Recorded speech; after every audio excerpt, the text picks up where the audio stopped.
The Duskbloods for the Nintendo Switch 2 might have done the impossible, and that's create a exclusive Miyazaki developed premier From Software experience, somehow exclusively built for the Nintendo Switch 2. Nobody would have expected something like that. You're absolutely expecting maybe Sony or Microsoft or that to be something else, but the Switch 2 might house the best Miyazaki multiplayer, or even more like From Software multiplayer experience, and potentially even best gameplay experience for a From Software game based off of some of these previews here, but especially if you're into the multiplayer or PvP aspect, because this game takes the elements of PvP and multiplayer and all of that, mixes it together and provides something completely different that shocked me after reading through and watching the previews. But before we continue, we are giving away a Nintendo Switch 2 at 140,000 subscribers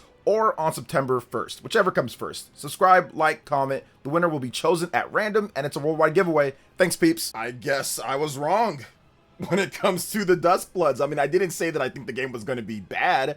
I just was cautiously optimistic and just not sure what they'd be able to do. I did not know if this game would be able to surpass or drastically improve everything that we saw in Elden Ring Night Rain and what we've seen in other multiplayer portions of From Software games. I didn't believe that they were going to put something on the Nintendo Switch 2 that From Software fans or the press would sit there and say, wow, this is something truly spectacular and even better than what we've played.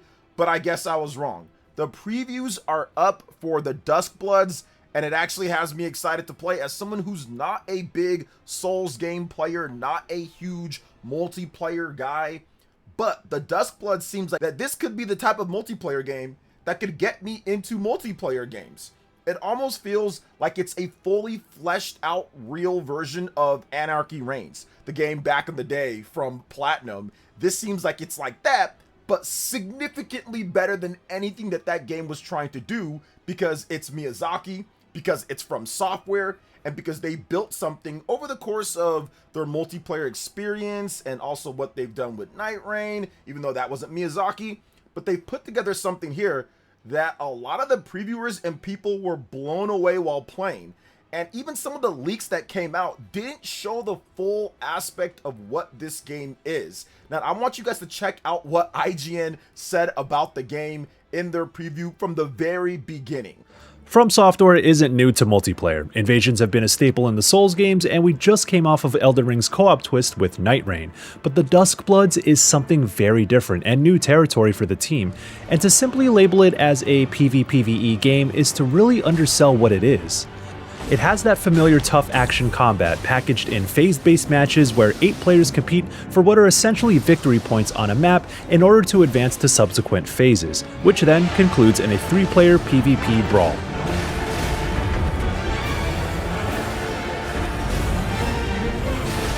I got to play about 8 hours of the Duskbloods on a visit to From Software in Tokyo, and while there are a ton of nuances I'll dissect in this preview, I'll say up front that it has the makings of another hit in the Souls lineage, where fun is found in the challenge and the mysteries of its world propel you to keep pushing. Just now, in the context of a competitive multiplayer Switch 2 exclusive. But if any team can pull off such a wild idea, it'd be director Hidetaka Miyazaki and company. So buckle up, y'all. The Duskbloods just might be the most complex and most fascinating project to come out of From Software yet. So I'm going to be rounding up a bunch of information from an interview with IGN, in addition to a preview from Oro, who went to Japan and played it. There was actually about 16 different media members that was able to fly out to Japan and play the game at Nintendo From Software and just basically get a ton of information. And the more that I saw about the game, the more that I realized that it's not just a straight up PvP game. It's not just a straight up, okay, we're just going to go out there and hit each other and we're just going to bash each other's heads in until somebody wins. I mean, sure, there's something like that in there, but there's so many different aspects to get to that point. There's so many different elements that it's hard to even describe it, even as I was watching through all the previews, reading through everything and listening. And that's kind of what I got from listening to the different previews from this guy Oro, who talks about it. He had a big 30-minute preview. I highly recommend checking out his video. He details all of the different characters. He's a From Software multiplayer savant. He details all the characters and all the stuff and compares to the previous games, but I'm just here to talk about it just in a general sense and how this could be a real system seller. This could be something that provides such a different experience to what we usually see on Nintendo platforms, that the people who pick up From Software games, if you're into From Software, you might actually go out there and pick up a Nintendo Switch 2 for this game, because it's not just multiplayer. They have some things in here, which we'll talk about, to where the PvE elements of the game are really well done, where you're going around and you're actually fighting different enemies on the map, and you're getting these things called virtue points. And in the virtue points, that's going to help you get to the next phase of whatever game mode that you're doing that leads up ultimately to the Battle Royale section. But you're getting these virtue points, and you can team up with other people. You can do duos from the start, so you can go in a map with somebody else. When it comes to like a game mode, you can do solos if you want to, and you can team up all together to try to fight and get more virtue points and advance. And there's different items and different skills that you can get and unlock and kind of power up as you go along. That's going to give you the edge, not only in fighting against the monsters that are on the map so you can get more virtue points, but also ultimately when you make it to that final round, or if you do decide to do combat with someone else. Now, the most interesting thing, which I'll get into it before I get into my little bullet list of things that I have here. One of the most interesting things is that the guy Oro who talked about it, he said that really fighting somebody else before the final round of that doesn't really make any sense. You don't get any virtue points, so it really doesn't incentivize fighting other people. So if you see somebody else, that doesn't mean you have to just rush out there and start hitting them. You can actually team up with them. You can go, you guys can take down bigger bosses to get more virtue points to power up better. You can double cross, like you can do all sorts of stuff in this game. It is wild, and honestly, there's nothing that I'll be able to say in this video that truly just kind of captures everything. I'm shocked. My voice is shocked. I didn't expect that I'd actually flip this hard on the game when it comes to me being excited for it. But it feels like something that if I'm going to play a multiplayer game, probably in between my big single player experiences, this is going to be it. So I want to talk a bit about the development of the game. Apparently it started back in 2021 for the Nintendo Switch 1, which we did know about, but it also had like chibi characters, and then they were thinking, okay, this is not gonna work. Then when the Nintendo Switch 2 was announced, they were very happy because the system had the power to really make their vision of what they wanted. Now, multiple times, IGN and other people said it's not just a straight up PvPvE type of game, because there is story, there is bloodlines, there is other things, but they weren't allowed to talk about that. But that's also incorporated naturally into the game, which I want to see how they do that.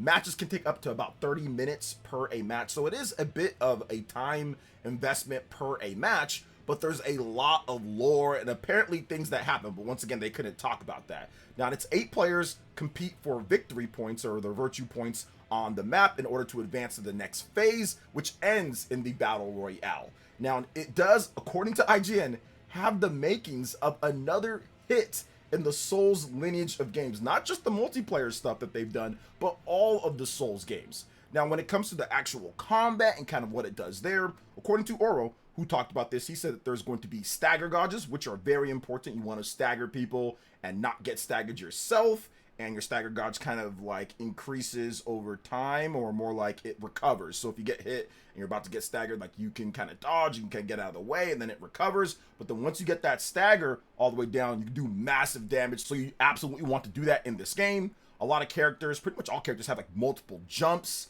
and like triple jumps and quad jumps. So there's a lot of verticality in stages and reaching certain enemies and doing different things there, or chase downs in the matches. Now, according to Oro, who is a high-level PvP Souls player, he states that this is going to have a high skill ceiling. It's easy to pick up and play for the most part, but people who are really into this type of game are going to really be into it. They can have a lot of different, I would say, skills and abilities and things to do in this game, movement options and tech to go over. So that's definitely exciting for those who do like the high skill ceiling type of games. Now the weapons feel the same, which Oro stated, which was good, because you don't want weapons that just feel outdated from the very beginning where you can't use them. Weapons feeling the same means that you can easily pick up another character and start playing, and then kind of discover the nuances within each of those characters, which there are big nuances and skills and certain stuff, but you don't have to relearn everything. So switching a character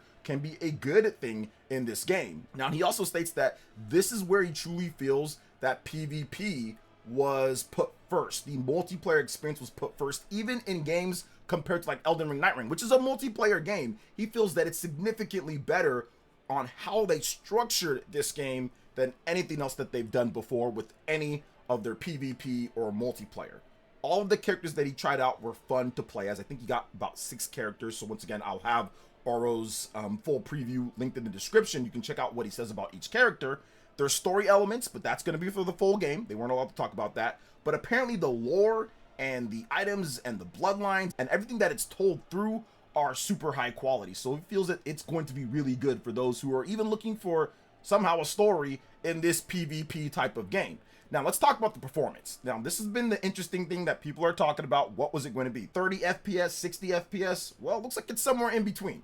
Game runs at 1080p and it's around 40 to 50 FPS from what Oro says, but he's not 100% sure. He's not Digital Foundry, but there's more optimization that's going to be done before the release, so that could get up to 60 FPS, or it could target that, be very close, but right now they've got it running good enough to where he feels that it's not really a problem for the gameplay, but he would like to see that 60 FPS. Of course you want to see that 60 FPS, and I'm hoping as a competitive game they get the optimization there, or they have the performance mode for that. Now the art direction and the music is apparently incredible, and he had a blast playing the game. Like, he cannot understate how fun it was to play the game, which once again, listen guys, I knew that it's Miyazaki and obviously he's goated, right, when it comes down to it, but I just didn't expect this type of praise, especially with Switch 2. I'm not sure how a lot of these people feel about certain things when it comes to a Souls game on that platform, but apparently the Pro Controller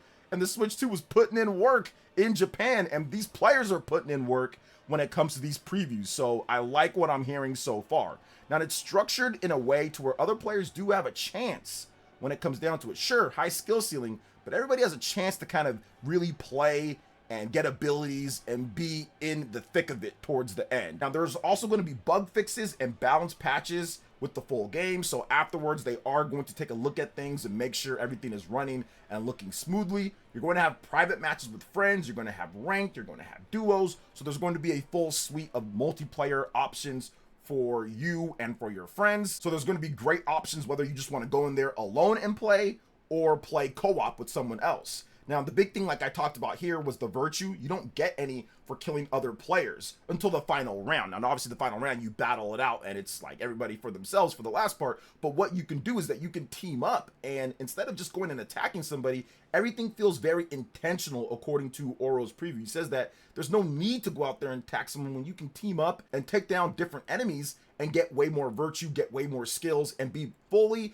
and better equipped for the last round, where you don't know who you're going to be fighting towards the end of that. So you can make or break those alliances if you want. So I think it's going to be a very, I would say, interesting game to play and see how players interact with each other there. Go take down the big bosses, get a feel for what's going on there. And I think that the biggest thing that once again was crazy, as remember, this guy Oro that I'm getting a lot of this information from, he is a From Software savant. He is a From Software super fan. That's why he got invited to go play it in Japan, which he thought that Nintendo was trolling them or it was some type of scam or something like that at first, but he looked into it and it was real. He stated that it was his dream game. As somebody who's been playing since the original, played all the multiplayer PvPs, this is the dream game of his.